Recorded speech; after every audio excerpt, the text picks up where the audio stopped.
as the Maoists blew their van in the Dantewada district of Chhattisgarh.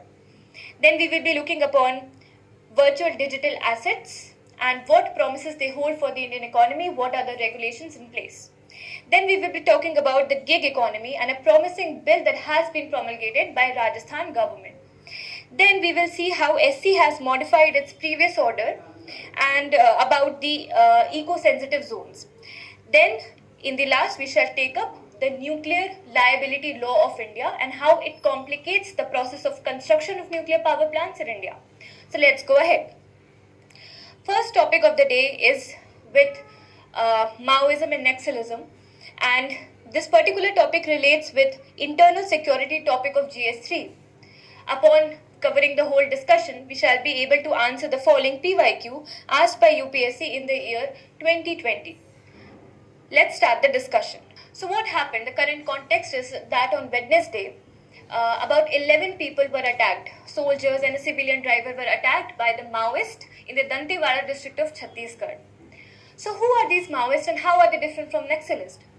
Although Naxalist and Maoist are often used interchangeably, there are some differences between the two. First of all, difference with regards to their origin. The ideology of Maoism is having its roots from China. It came from the ideology of Mao Zedong of China, whereby it wants to overthrow the current government. It wants to overthrow the government and establish its own political power in place. It wants popular government to be there in the place of the despotic government. It wants to enforce socialism. It wants the whole country to be enforced over or transform into socialism. Whereas on the other hand, Naxalism is a milder form of Maoism, although Naxalism also follows Marxism and Leninism along with Maoism.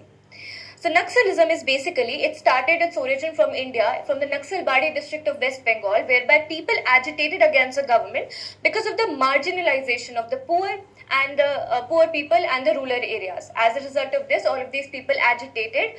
They did not necessarily want to overthrow the government, did not necessarily want to use the violence. But we can see that increasingly the affiliation of Naxalism is moving towards Maoism. That is why we often see that these two terms are used interchangeably.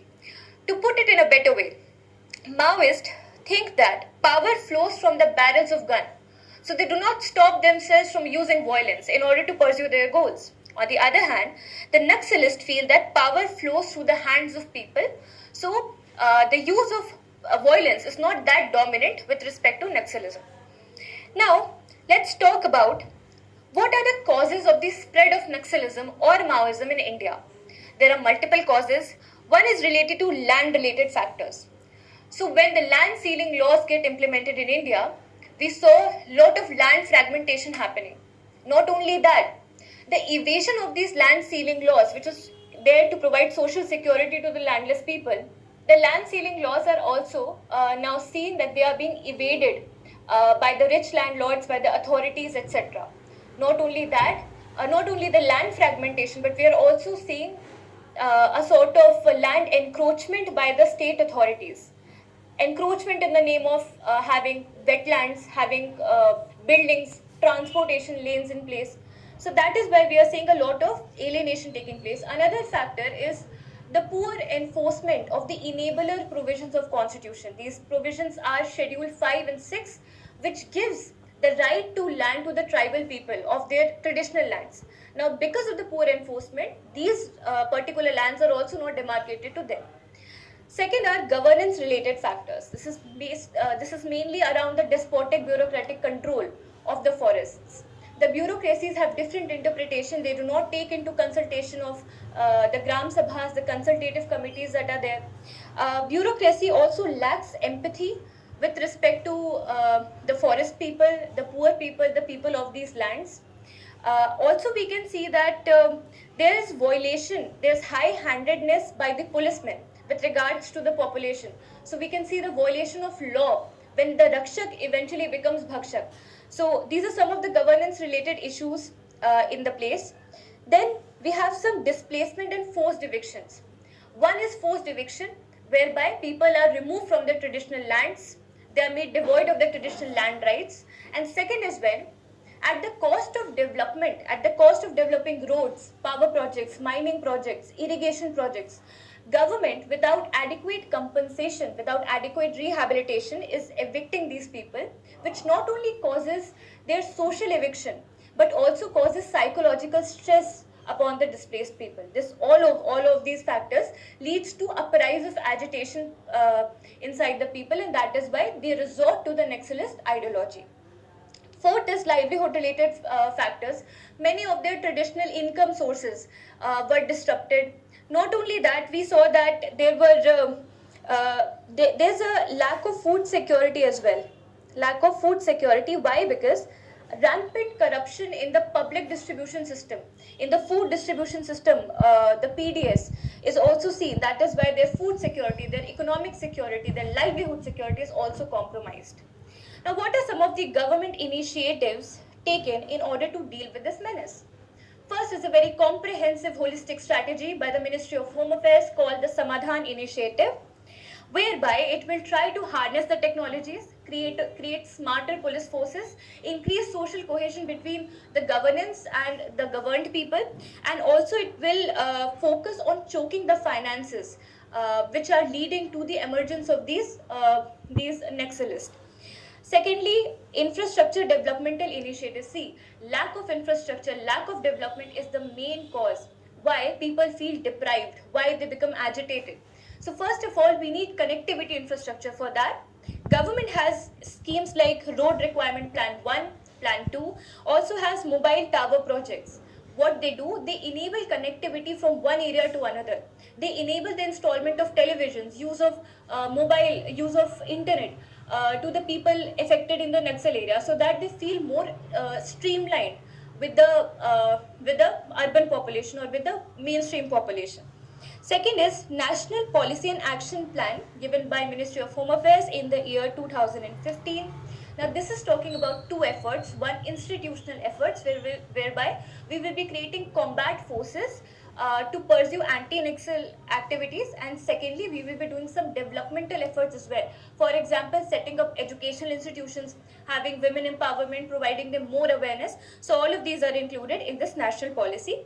Then we also need to develop the skills of our youth so that their frustrations coming out of economic poverty could be diminished. For that, we have schemes like Roshni, whereby skill training is given. They are migrated from the rural areas to more urban areas in order to provide them better employment opportunities. We have livelihood colleges set up in the Naxal affected districts. So these are some of the development schemes. Then what is also required is that they don't feel left out. The local participation should be enabled, and this is enabled by establishment of some local people driven combat forces. So we have Black Panther combat force in place. We have Bastaria battalion in place, whereby the local youth themselves have been made the soldiers in order to combat Naxalism. So these are some of the government initiatives. What are the other way forwards? See, in order to deal with Naxalism, having direct action is important, but it is not enough. What is also needed is adequate development. What is also needed is attacking the very psychological fear, the very psychological warfare that is created by the Naxalist in the minds of localites. So first of all, we need to learn from the best practices. So we have some of the combat forces like greyhounds of Telangana and Andhra Pradesh, who have been so effective in eliminating Naxalism that they have reduced the Naxal affected districts by 25% since their operations. Then we should be eliminating the root cause. How do we eliminating the root cause? By attacking their deprivations. How do we attack it? By making infrastructures, by giving them securities, food security, economic security, social securities, by fighting with their poverty, by enabling forest rights with them, by balancing development with tribal rights also.